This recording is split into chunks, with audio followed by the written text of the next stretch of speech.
여러분, 이런 이야기 들어보신 적 있으신가요? 어느 날 한 사람이 공사장에서 돌을 다듬고 있는 3명의 석공에게 다가가 이렇게 물었습니다. 무슨 일을 하고 계신가요? 그랬더니 첫 번째 석공이 짜증난 얼굴로 말합니다. 보면 모르겠소? 돌을 깎고 있지 않소? 자, 두 번째 석공에게 다가가 같은 질문을 합니다. 무슨 일을 하고 계신가요? 그랬더니 두 번째 석공은 담담하게 이렇게 말합니다. 가족을 부양하기 위해 일하고 있습니다. 자, 그리고 세 번째 석공에게 다가가 동일하게 물어봅니다. 무슨 일 하고 계신가요? 그랬더니 세 번째 석공은 환하게 웃으며 말합니다. 나는 사람들에게 영감을 주는 위대한 건축물을 짓고 있습니다. 자, 같은 일을 하고 있지만 그 일을 어떻게 바라보느냐에 따라서 표정도 태도도 결과도 결국 완전히 달라지죠. 자, 이건 단순히 석공 이야기만이 아닙니다. 우리가 저축하는 방식에도 똑같이 적용될 수 있습니다.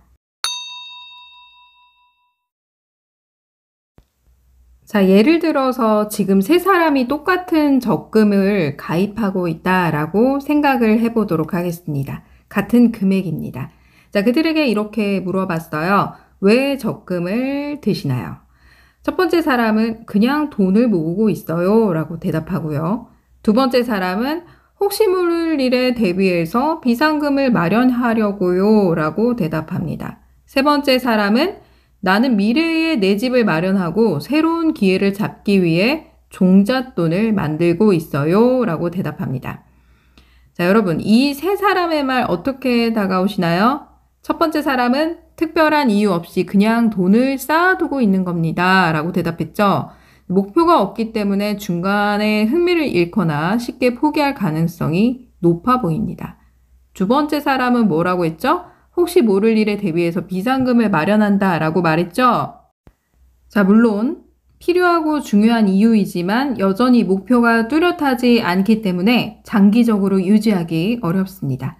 세 번째 사람은 어떻게 대답했죠? 아주 구체적인 목표를 가지고 적금을 드는 사람이다 라는 점을 알 수 있죠. 내 집 마련이다.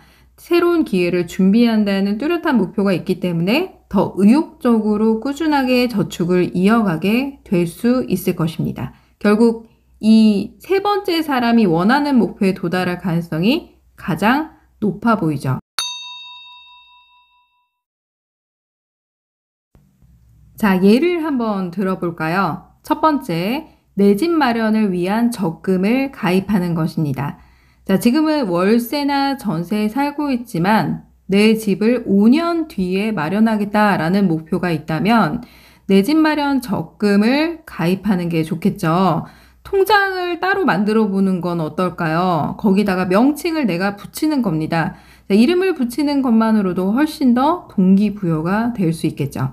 두 번째는 어떤가요? 두 번째 예시를 설명드릴게요. 꿈꾸던 여행을 위한 적금 어떤가요?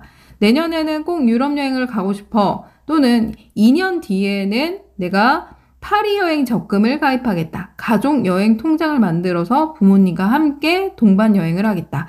자, 이렇게 이름을 붙이고 매달 20만 원씩 10만 원씩 모아본다면 단순한 저축이 아니라 기억에 남을 추억을 위한 준비가 될 수 있습니다. 자, 세 번째 예시를 또 설명을 해봐 드릴게요. 인생 단계 맞춘 적금은 어떤가요? 자, 미혼이라면 결혼 준비 적금 어떨까요?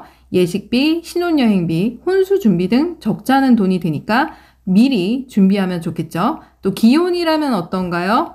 자, 아이가 자라면서 드는 학원비, 등록금 등 대비해서 월 10만 원에서 20만 원 정도 모아두면 나중에 큰 목돈이 되면서 부담이 적을 수 있습니다.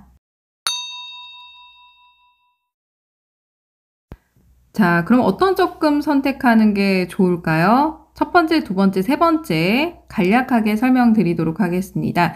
금리가 물론 높은 상품을 고르는 게 중요합니다. 하지만 적금은 예금처럼 실이자가 많지가 않기 때문에 고금리를 너무 찾기보다는 내가 가입할 수 있는 적금을 고르는 게 좋습니다. 그래서 첫 번째로 금리가 높은 상품을 골라보는 것인데요. 0.1%, 0.2%에 너무 연연해 하지 않는 것이 가장 키포인트입니다. 그렇지만 금리가 높은 상품을 골라보는 것입니다. 두 번째, 조건이 단순한 상품이 좋습니다. 카드를 만들거나 보험을 가입해야 한다거나 자동이체를 해야 한다거나 이런 적금 상품 너무 번거롭고 복잡하죠. 오직 저축에만 집중할 수 있는 상품, 돈을 모으는 데 목적을 두어야 하기 때문에 오래 유지할 수 있는 상품에 가입하는 게 좋습니다. 자, 세 번째는 정기적으로 불입하는 방식이 좋습니다. 자유롭게 불입하는 것도 좋지만 자, 이거는 목표를 갖고 가입을 하는 거죠. 그렇기 때문에 매월 한 달에 한 번 같은 금액을 동일한 날짜에 불입하는 거. 이렇게 하면 습관처럼 몸에 배고 또 계획도 세우기가 쉬워집니다. 자, 마치 우리가 밥을 먹기 전에 일부 밥을 조금이라도 옆에다 딱 덜어놓고 나머지 밥을 이렇게 먹는 거하고 비슷하다고 생각을 한번 해보세요. 그러면 그 밥을 내가 따로 떼어놓는 것처럼 우리가 어떤 급여나 수익금을 매월 그 일정한 부분을 받고 있다면 내가 가입한 적금은 별도로 따로 떼어놓고 그 금액만큼 적금에 가입을 꼭 해야 되겠다라는 목표를 세우는 게 정말 중요합니다.